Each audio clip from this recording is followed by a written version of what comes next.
Some of you already know that I like to complexify things in my sermons. The reason, from my standpoint, is that popular Christianity often likes to oversimplify. And I think many preachers feel pressure to oversimplify. People in the pews are coming in from an often confusing and ethically ambiguous world and walking into a religious container, a sanctuary, a box where they want clear answers so that they can take to the bank to tie up their questions and doubts and put them away in a safe. So Christian preachers have kind of a reputation for being sloganeers, for churning out cliches and quotable quotes, for making things binary, either or, this or that, right or wrong, good or evil. I prefer to complexify, to find the nuance, to uncover hidden truth that's lurking in the shadows. And I think that ends up being more authentic and true. But then, I have to admit, some things really are simpler than they look. Sometimes when a biblical concept doesn't quite work for us, we add layer upon layer of complex and multiple meanings, bending it to make it work for us, and we end up making it nearly unintelligible. Sometimes we need to just cut to the core and find that singular nugget that was there all along. And I think that's what we've got in today's text from Matthew 28, the Great Commission. The church, throughout history, has way overworked this text. We used it to justify all kinds of different philosophies for Christian global mission, or have used it to argue against those same philosophies. We've taken these concise and poignant words of Jesus and used them to justify missionary programs that rode on the coattails of white Western colonialism. And ages ago, Christian crusaders even used Jesus' command to baptize as an excuse to slaughter those who refused to be baptized. So today, I will decomplexify. I will simplify. These parting words of Jesus in Matthew are, in fact, simple and beautiful and shimmer with truth. And for Matthew's community, that group of beleaguered Christians in 70 AD Antioch, as we've been talking about, these words were both comforting and affirming. They assured those oppressed and traumatized disciples who were being told daily that their own human worth was in doubt, that as a matter of fact, their lives had purpose and value, and that God had made them indispensable to God's own mission. And God was counting on them to be agents of shalom to all nations. Now, Matthew 28 is no excuse for Christian triumphalism and domination, not by a long shot. This is God's invitation to become partners in God's good purposes on the earth. Let me start with the grammar of the text. There are 6 verbs in these 2 verses, 19 and 20, but there's only one imperative. One. A single command. Our translations, unfortunately, don't make that clear. We see 3 or 4 or more: go, make disciples, baptize, teach, obey. But in the original Greek, only one is a direct command. an imperative. Disciple. You disciple. It might sound awkward, but it would be accurate to translate it. Having been on the go already, disciple all people as you go along, baptizing and teaching them to imitate me as the opportunity presents itself. Going, baptizing, teaching, obeying, all are important. They're all part of the package. But the weight of the Great Commission lands squarely on one word: disciple. If you want to cut to the core of this commission, we have to know what it means to form a disciple. To disciple is to grow an apprentice, to form a follower, to mentor a mentee in the faith.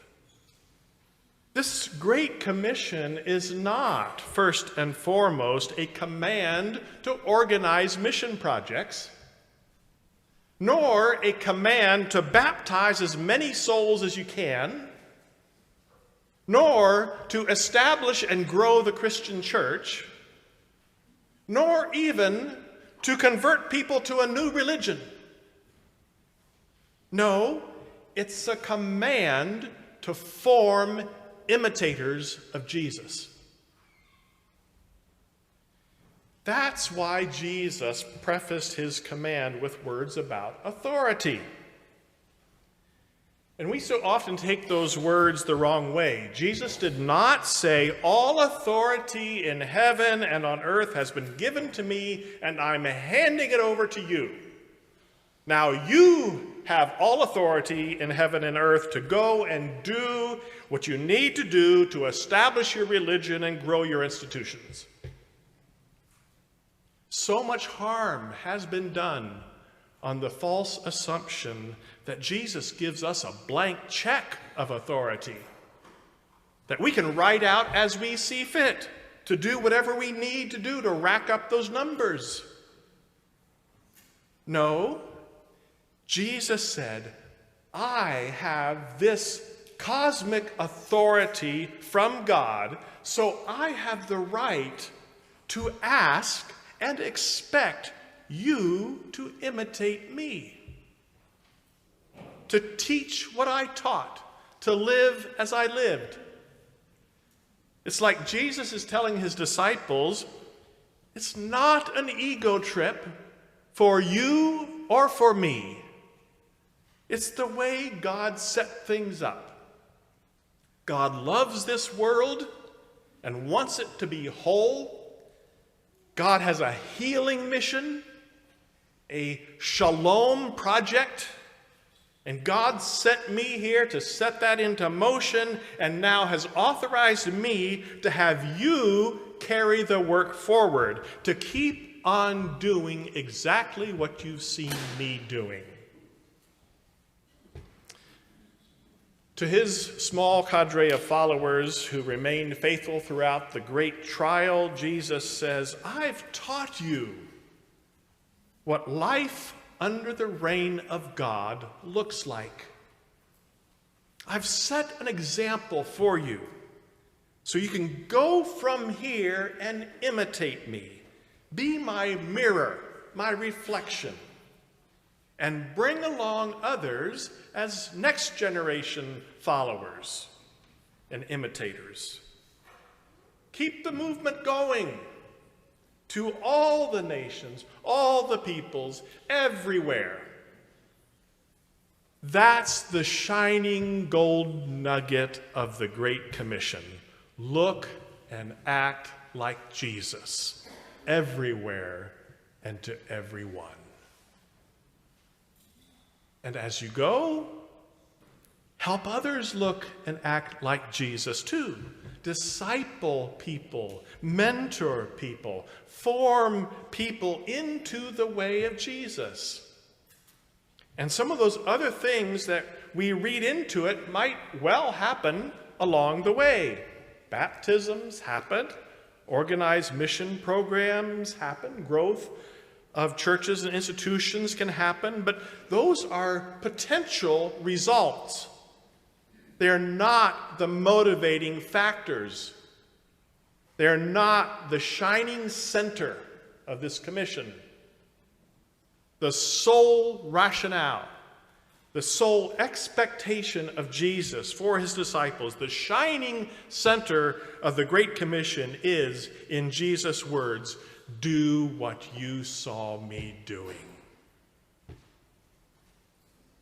And bring people around you who will also learn how to do what you saw me doing.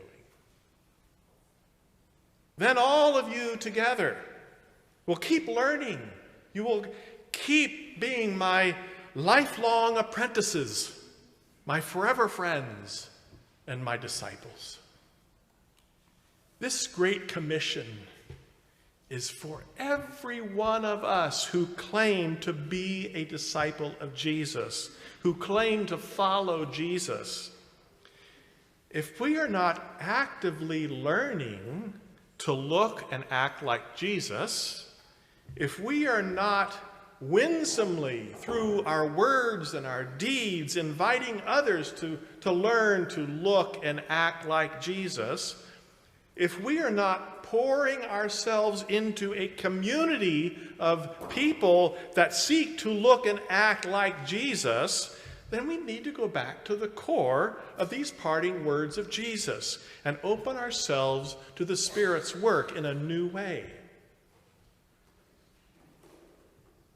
Human beings are born, but disciples are grown. And growth takes effort, intentionality, commitment to a purpose, joining to a community of disciples, and intentional practice. These words from Matthew 28 were written for Matthew's community, but they are also for every disciple who has ever read Matthew's witness to the gospel of Jesus. And now, friends, we have read this gospel from beginning to end. May God help us live it more fully. Join me in the words of confession found in your bulletin and on the screen.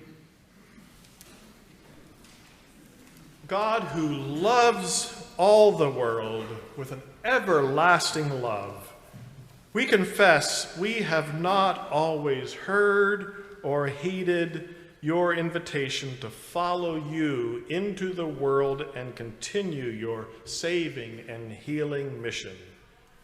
Forgive us. Open our hearts to the world.